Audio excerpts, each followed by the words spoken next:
என் மனசுக்கு ரொம்ப அது ஒரு உறுத்தலாகவே இருக்குது. என்ன எவ்வளோ வேணால் திட்டிக்குவாங்க யாராக இருந்தாலும், ஓகேவா? இன்னைக்கு சப்ஸ்கிரைபர் இல்லாமல் இல்லை, ஹேட்டர்ஸ் இல்லாமல் நான் இல்லை இந்த இடத்துல. இது அந்த ரேடியேட்டர் தண்ணி இது நேற்று நடந்தது. இது ஃபுல்லாக அந்த திட்டா தெரியுது பாருங்கள், எல்லாம் நம்ம வண்டியிலேருந்து ஊற்றுனது தான். இந்தியாவை சேர்ந்தவங்க யார் இருந்தீங்கன்னா தயவு செஞ்சு கவனமாக வண்டியை ஓட்டுங்க. புதுசாக யாரும் ஊர்லேருந்து வரீங்கன்னா நேற்றுட்டுங்க. சம்மந்தமே அவர் டாஸ்க் கேட்டிருக்காரு, முடிவு பண்ணுறது நீங்கள் சொல்லுங்கள். வேணாங்கள அது ஒரு நல்ல முறையில் சொல்லுங்கள். சம்மந்தமே இல்லாத வார்த்தையெல்லாம் விடுறது ரொம்ப அது தப்பு. Welcome to another blog. காலையிலே ஓனர் பையன் நம்ம வண்டியில் வந்து ரேடியேட்டர் பிரச்சனையாக இருக்குங்க. அதாவது தண்ணி ஊற்றுது. அதை போய் நம்ம உம்லா மாமு கார் செட்டு வேலை பார்க்குற இடத்துல போய் பார்க்க சொல்லியிருக்காங்க. மணி 8:30 அவங்க மெசேஜ் போட்டாங்க. மணி இப்போ 9:30 ஆகுது. ஒன்றும் போகல.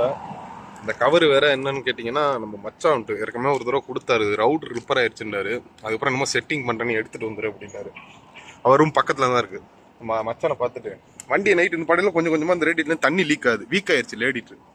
நம்ம அதனால போய் நேராக உம்முல மாமுக்கு போய் எவ்வளோன்னு ரேட்டை விசாரிச்சுட்டு வாட்ஸ்அப் மட்டும் பண்ணு, ஃபோன் அடிக்காதன்னாங்க. ஏன்னா அவங்க காலேஜ் போகிறாங்க. அதனால ஃபஸ்ட்டு நம்ம முதல்ல போய் வேகமாக போய் அதை பார்ப்போம். இன்னொன்று புது அப்டேட் வரப்போகுது. நம்ம வண்டிக்கு ஒரு ஸ்டாண்டு ஒன்று வாங்குகிறோம். கூடிய விரைவில் அதை அப்டேட் பண்ணிடுவோம். நம்ம நேரம் உம்முல மாமு போவோம். நம்மளும் ரொம்ப நேரமாக இந்த உம்முல மாமே சுற்றி சுற்றி வந்துக்கிட்டு இருக்கோம். கடையை எல்லாத்தையும் தெரிஞ்சுக்கிட்டோம். ஆனால் நம்ம தேடுற பொருள் இல்லை இங்கே. இன்னும் நம்ம ஒரு கரெக்டான கடையை தேடி எடுக்கலை. என்னன்னா ஒரு கடையில் இருக்குது ரேடியேட்டரு. அவங்க என்னென்னா ஒரிஜினல் இல்லை, நார்மல் 550 ரியால் வருங்கிறாங்க. நம்ம ஊருக்கு காசு 12,000 ரூபாய்க்கிட்ட. ஃபஸ்ட்டு நான் மெக்கானிக்கிட்ட போய் கேட்டேன், என்னப்பா ரேடியேட்டர்லேருந்து தண்ணி வருது, ஒன்றும் பிரச்சனை, அதை கழட்டி உள்ள லப்பர்லாம் வரும், அதை மாற்றி பார்ப்போம். இன்கேஸ் உனக்கு தண்ணி திருப்பி லீக் ஆகலாட்டி அப்படியே ஓட்டு, லீக் ஆனால் நீ புதுசு மாற்றிக்க அப்படின்ட்டுருக்கான். ஆனால் ஓனர் நம்மள்ட்ட இப்படி சொல்லலை. நம்ம ஜஸ்ட்டு ஃபார் ஒரு கிளாரிஃபிகேஷன் நம்ம கண்டி நம்ம கேட்டுக்கிட்டோம். நம்ம கடையை திட்டம் எல்லாம் ஜிஎம்சினாவே எல்லாம் பதறாங்க. எல்லா கடையும் ஜிஎம்சி இல்லை இல்லை அப்படின்னு இருக்குது. அதுக்குன்னு தனியாக ஒரு கடை இருக்குது. நம்ம அதுக்குள்ள இந்த உம்முல மாமுல ஏகப்பட்ட கடை இருக்குது. ஒரு 500 கடைக்கிட்ட சம்திங் இருக்குன்னு நினைக்கிறேன். நம்ம ஒவ்வொரு கடையாக தேடி முதல்ல ஜிஎம்சி அந்த ஒரிஜினலாக கேட்டு ஓனருக்கு முதல்ல மெசேஜ் பண்ணணும். மணி வேறு டைம் ஆயிடுச்சு. அடுத்து மதர்சாக்கு வேணும், ஒரு 12 மணிக்கு வேறு போகணும். சரி 12:30. ஆனால் நம்ம அந்த வேலையை ஒரு 11:30 முடிக்கணும். முதல்ல எங்கே இருக்குன்னு தேடிக்கிட்டே இருப்போம். வந்து வேலை பார்க்கல, ரேடியேட்டரும் வாங்கலை. அவங்கள்ட்ட முன்னாடி சொன்னேன்ல இது மாதிரி ரெடி பண்ணி போடலாம் அப்படின்ட்டு. இப்போ என்ன ஓனர் பையன் சொல்லியிருக்காருன்னா, நான் நினச்சேன் அப்பயும் நம்ம இதுக்கு முன்னாடி ஒரு செட்டுக்கு போயிருக்கோம்ல, ஒரு 2-3 வீடியோ டயர் மாற்றிருப்போம். அந்த வீடியோ பாருங்கள், அதில் பார்த்தா அவங்களுக்கு புரியும். ஓனர் பையன் வந்து கார் மெக்கானிக் செட்டு வச்சுருக்காங்க. நம்ம ரேடியேட்டர் தண்ணி மட்டும் ஒரு 10 ரியாலுக்கு வாங்கிட்டு அநேகமாக இன்னைக்கு 2 டே இன்னைக்கு போகிறதா அவங்க எப்போ சொல்கிறாங்களோ மத்தியானத்துக்கு மேலே நம்ம போவோம்னு நினைக்கிறேன். என்னன்னு தெரில. அதனால் நம்ம இப்போ வாங்கிட்டு போவோம். இங்கே ஃபுல்லாக வந்து பார்த்திங்கன்னா நம்ம ஊர் மாதிரி ரேடியேட்டர் குருவன், அதாவது ரேடியேட்டர் தண்ணி சொல்லுவாங்க, பச்சை கலரில் இருக்கும் நம்ம ஊரில் கூலிங் ஆயில். அது ஊற்றி மினரல் வாட்டர் ஊற்றுவாங்க. மினரல் வாட்டர் ஊற்றுவாங்க நம்ம ஊரில். இங்கே அது மாதிரி கிடையாது. ஃபுல்லாக அந்த தண்ணி ஃபுல்லாக தான் ஊற்றுவாங்க. பச்சை தண்ணியும் ஊற்ற மாட்டாங்க. ஏன்னா இங்கே உள்ள வந்து தண்ணி வந்து உப்பு கடல் தண்ணி இருக்குல்ல, அதை வச்சு உங்களுக்கு சுத்தம் பண்ணி கொடுக்குறாங்க. அதனால் ரேடியேட்டரில் உங்களுக்கு உப்பு அடைக்கும். இங்கே நீங்கள் சவுதி அரேபியாவில் வந்து அவங்களுக்கு பார்க்கலாம் நிறைய விஷயம். அதாவது இந்த ஏசியெல்லாம் இருக்கும். ஏசிக்கு மேலே பார்த்தீங்கன்னா உப்பு பூத்து இருக்கும். அதனால் ஃபுல்லாக அந்த தண்ணியை மட்டும் தான் ஊற்றுவாங்க. இந்த காவேரி போர் முனிசிபாலிட்டி தண்ணி வருது, அந்த தண்ணி எக்காரத்தை வந்து நிறைய ஊற்றவே மாட்டாங்க. ஆனால் அது பிரச்சனை, ரேடியேட்டரில் அரிச்சிரும் ரேடியேட்டர். அப்படியே நம்ம இப்படியே இப்போ இங்கே நம்ம காரை தாண்டி விட்டோமா, கார் அங்கே நிற்கிதுன்னு நினைக்கிறேன். காரை தூக்கிட்டு போயிட்டாங்க. லாக் பண்ணியிருந்தாலும் ஒன்று. நம்ம அப்படியே போய் இப்போ அவர் எங்கே போக சொல்கிறோம் என்னன்னு நம்ம பார்த்துட்டு பொண்ணை போய் விட்டுட்டு வந்தாச்சு. வந்ததுக்கப்புறம் நேராக சாப்பாடு எல்லாம் பண்ணிவிட்டு, நம்ம குப்பை இருக்குது டெய்லி. இந்த குப்பை நம்ம சொந்த யூஸ் பண்ணுறோம்ல, அதை கொட்டுறதே பெரிய தலைவலியாக இருக்குது, கடுப்பாக வருது. டிலே பண்ணிட்டோம்னா இங்கே சின்ன சின்ன பூச்சி வந்துடும். நான் டெய்லியும் மேக்ஸிமம் கொட்டிடுவேன். சவுண்டு கேட்குது பின்னாடி, அந்த மண்ணை கொட்டியிருக்கனால சவுண்டு கேட்டுக்கிட்டு இருக்கு. டெய்லி நமக்கு இந்த குப்பையை போடுறதே ஒரு பெரிய வேலையாக இருக்குது. டைம் நம்ம மறந்துட்டோம்னா சின்ன சின்ன கரப்பாம்பூச்சின்னு சொல்லுவாங்கல்ல, அது வருது. நம்ம அண்ணன் வேற நேற்று பயன்படுத்துற, தம்பி என்ன தம்பி ரூமை அப்படி திறந்து வச்சுட்டு சமைக்கிற, அப்படி பண்ணாத, கவனம் மாதிரி இது நிறைய திருட்டு நடக்குதான் இங்கே. தூரத்தை வந்துட்டு உள்ளே பூந்து செல்லு மொபைல்லாம் எடுத்துகிட்டு போயிடறானுங்க. ஒரு ஆளை கொலையே பண்ணிட்டாங்க அப்படின்னு சொல்கிறாரு. ஏன்னா அவங்களாம் வராங்கல்ல, அவங்களுக்குலாம் இக்காமா இல்லை. அதான் இந்த ஊர் விசா இல்லாமல் மறைமுகமாக இருந்து இந்த வேலையெல்லாம் பார்க்குறது. அது எந்தெந்த ஆள்னு நம்ம மென்ஷன் பண்ண வரல. இப்படி நடக்குது. நீங்கள் சவுதி அரேபியாவுக்கு வந்தீங்கன்னா ரொம்ப கவனமாக வாங்க. நான் ஃபஸ்ட் ஆஃப் ஆல் நம்ம உயிர் தான் ஃபஸ்ட்டு. பொருள் போனாலும் ஒரு மனசுக்கு ஒரு வருத்தமாக தான் இருக்கும். என்னைக்கு இருந்தாலும் நம்ம சம்பாரிச்சுக்கலாம், பொருள் பணம் எல்லாத்தையும் சம்பாரிச்சுக்கலாம். பட் நம்ம ஹெல்த்தும் நம்ம உயிரும் அந்த காடோட ப்ரேயரும் நமக்கு என்னைக்கு இருந்தால் வாழ்க்கையில் நம்ம ஜெயிக்கலாம். இது நமக்கு தெரிஞ்சது. நீங்கள் சாவி எடுத்துக்கிறேன். அதனால் ரொம்ப கவனமாக லாக் பண்ணி வச்சுருங்க ரூமை. நம்ம ரூம்லேருந்து ஆட்டையை போட்டு வந்தாச்சு, அதாவது சுட்டுட்டு வந்தாச்சு. என்ன சுட்டுட்டு வந்தோம்னா ஒரு சோறு சிக்கன் குழம்பு சுட்டுட்டு வந்துட்டு நம்ம இங்கே சூடு பண்ணிக்கிட்டு இருக்கோம். ஓனர் பையன் வேறு ஒன்றும் எதுவும் சொல்லலை, இங்கே போ அப்படின்ட்டு 2 டேங்கிறாரு. தண்ணி வேறு லைட்டாக ரேடிட்டு தீக்காது. உங்களுக்கு அந்த இடத்த காமிக்கிறேன் பாருங்கள். இந்த ரேடிட்டர் தண்ணி இது நேற்று நடந்தது. இது ஃபுல்லாக அந்த திட்டாக தெரியுது பாருங்கள். எல்லாம் நம்ம வண்டியிலேருந்து ஊற்றுனது தான். இந்த லைன் ஃபுல்லாகவே நான் கூட இன்ஜின் ஆயில் தான் நினச்சேன். இன்ஜின் ஆயில் மாற்றினால எதுவும் லீக் ஆகுதோ அந்த இடத்துலையும் கரெக்டாக இருக்குது. இடத்துலையும் ஃபுல்லாக இருக்குது. பையன்கிட்ட நம்ம இன்ஃபார்ம் பண்ணியாச்சு. நம்ம ரூமுக்குள்ளே போய் நம்ம முதல்ல சாப்பிடும், பசிக்குது வேறு. நம்ம ஸ்கூலுக்கு போயிட்டு அப்படியே கூட்டிகிட்டு வந்துட்டு நேராக அதாவது அந்த சோபா சேரு கடை இருக்குல்ல, அந்த கடைக்கு தாங்க வந்தோம். எத்தனை மணிக்கு வீட்டிலேருந்து கிளம்பணும்னா கரெக்டாக ஷார்ப்பாக 6 மணி 8 மணிக்கு இந்த இடத்துக்கு வரும். 2.5 மணி நேரம் சரியான டிராஃபிக். இன்னும் நம்ம சொல்கிறாப்புலையும் இல்லை டிராஃபிக்கு. என்னன்னா அந்த ஏரியா கொஞ்சம் ரஷ்ஷான ஏரியா. இது இப்போ எப்படின்னா சவுதி அரேபியா பொறுத்தவரை காலையில் 7 மணிலேருந்து 12 மணி வரைக்கும் டிராஃபிக் இருக்கும்.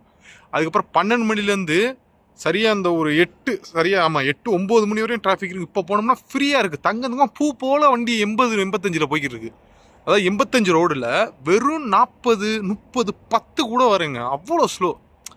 என்னன்னா ரோடெல்லாம் பக்காங்க. சவுதி அரேபியா பொறுத்தவரை ரோடெல்லாம் பக்கா டேலண்டாக தான் எல்லாம் பண்ணியிருக்காங்க. இப்போ என்ன உங்களுக்கு ஒரு மைனஸாக இருக்குன்னா டயத்தை மாற்றணும்.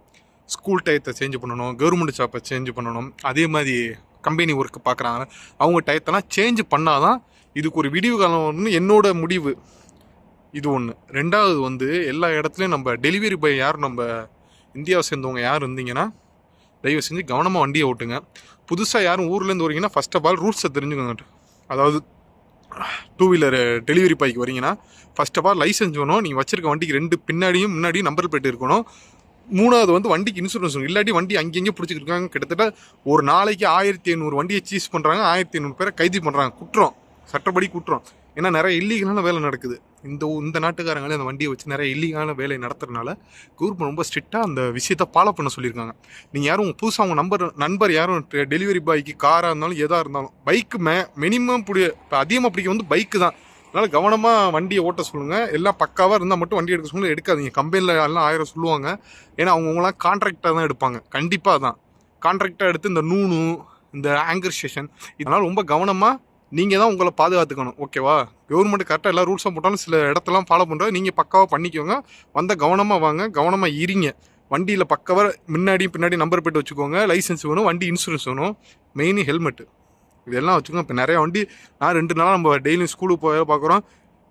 50-100 வண்டியை பிடிச்சி வச்சுருக்காங்க. அதே மாதிரி இப்போ நம்ம ரூம் போகிறோன்னு வைங்கள, கரெக்டாக அந்த ரியாத் பார்க் முன்னாடி எப்படியும் இப்போ ஒரு 40 வண்டியை பிடிச்சிருப்பாங்க. ரொம்ப செக்கிங் கவர்மெண்ட் ஸ்ட்ரிக்டாக பண்ண சொல்லியிருக்கு. அதனால் அவங்க நம்ம எதுவும் சொல்ல முடியாது. நம்ம ஓனர் பையனை வேற ஒன்று காணா, என்னன்னு தெரியலங்க. 2 நாளாக அவர் நம்மளை கூட்டிகிட்டு வந்துடுறாரு. இப்போ ஓனர் மேடத்தை வேற நம்ம ஒன்றரை இடத்துல இறக்கி விட்ருக்கோம். இப்போ 2 டியூட்டியாக நமக்கு வந்துருச்சு. ஆனால் என்னென்னு ஒன்றும் தெரில. நம்ம மெக்டோனஸில் போய் ஒரு பர்கர் ஒன்று வாங்கினேன். அது அப்படியே உங்கள்கிட்டையும் சொல்லுவோமே. உங்கள் சார்பாக நான் பர்கரை சாப்பிட்றேன். உங்களை பர்கர் எடுத்துகிட்டு முன்னாடி போய் உட்காரோம். குளிர் இன்னைக்கு ஓராக இருக்குது. ஆனால் ஜாக்கெட்டு போட்டிருக்கேன். இதான் நம்ம வாங்கினது மெக்டோனஸில். ஒரு கொக்கோ கோலா, ஒரு பர்கரு, ஒரு பர்கர் உள்ளே இருக்குது பார்த்தீங்களா அது. இதுதான் இப்போ நம்ம கொஞ்சம் பசிக்குதுங்க. வர வர நைட் ஆகிட்டாவே பசி எடுக்க ஆரம்பிச்சிருது. ஒரு சீக்கிரம் ஒரு மணி இப்போ சம்திங் ஒரு 9 இருக்கும். நீங்கள் டயத்தை கரெக்டாக பார்த்துறேன். நீங்கள் நம்ப மாட்டீங்க. சாவியை போட்டால் அதில் டைம் தெரிஞ்சு. நான் ஒன்றும் ஃபோனை பார்க்கல, மறுபடியும் சாவியை போட்டு டயத்தை பார்த்தேன். நம்ம நேரத்துக்கு தான் வராது பாருங்கள். மணி 9:02 ஆகுது. அதனால் பசி எடுத்துருதா, அதான் போய் வாங்கிட்டு வந்தேன் மெக்டோனஸில். சரி சாப்பிடுவோம், கொஞ்சம் வயிறு கம்முன்னு கிடக்கும் அப்படின்ட்டு நான் சாப்பிட்டுட்டு நம்ம அப்படியே அடுத்து எதுவும் ஒர்க்கு வருதா என்னென்னு வேறு தெரில. வந்தாலும் நம்ம பார்த்தாகணும். அதோட நம்மளோட கடமை. நிறையா விஷயத்த நான் வீடியோ ஸ்கிப் பண்ணாமல் பாருங்கள். உங்களுக்கு நான் இதில் நிறையா விஷயத்த சொல்லிக்கிட்டு இருக்கேன். அதனால் வீடியோ ஸ்கிப் பண்ணிங்கன்னா நான் சொல்கிற ஒரு மெசேஜ் உங்களுக்கு புரியாமல் கூட போகலாம். சிலது என்டர்டைன்மெண்ட்டாக இருக்கும், சில பேருக்கு யூஸ்ஃபுல்லாக இருக்கும். இந்த விஷயம் நான் சொல்கிற சில விஷயம் இடையில ஒரு மெசேஜ் சொல்லுவேன். அதனால் வீடியோ ஸ்கிப் பண்ணால் மட்டும் பாருங்கள். ஓகேவா? நம்ம இப்போ இதை சாப்பிடுவோம். சாப்பிட்டு முடிச்சுட்டு வேறு எங்கே போகிறாங்கன்னு டியூட்டி வருதுன்னு நம்ம தெரில. வந்தாலும் நம்ம பார்க்குற கடமை தான். முன்னாடி சொன்னது தான் இப்போயும் சொல்கிறேன். அதனால் நம்ம முதல்ல சாப்பிடுவோம். ஷார்ட் வீடியோவில் இந்த இது சாப்பிட்றது வரும். ஃபைனலாக நம்ம வேலையெல்லாம் முடிச்சாச்சு. ஓனரை போய் விட்டாச்சு. திருப்பி அவர் ஃபோன் அடிப்பாருன்னு நினைக்கிறேன். என்னன்னு தெரில, இன்னைக்கு நம்ம ஏரியாவே ஒரே ரஷ்ஷாக இருக்குது. நம்ம ஓனரு இப்போ நேரத்தை முடிஞ்சிருச்சு ஒர்க்கெல்லாம். மியூசிக் வேற போட்டுக்கிட்டு இருக்காங்க. நல்லதா போட்ட நம்ம ஒரு குப்பூஸும் சமோலியும் காலையில் டீக்கு நினைச்சு சாப்பிட்ற சமோலி மீனிங்கு அது பன்னு மாதிரி இருக்கும். அது குப்பூஸ்னால் நம்ம ஊர் பொரோட்டா ஃபேமஸ் இல்லை, தோசை அது மாதிரி இது.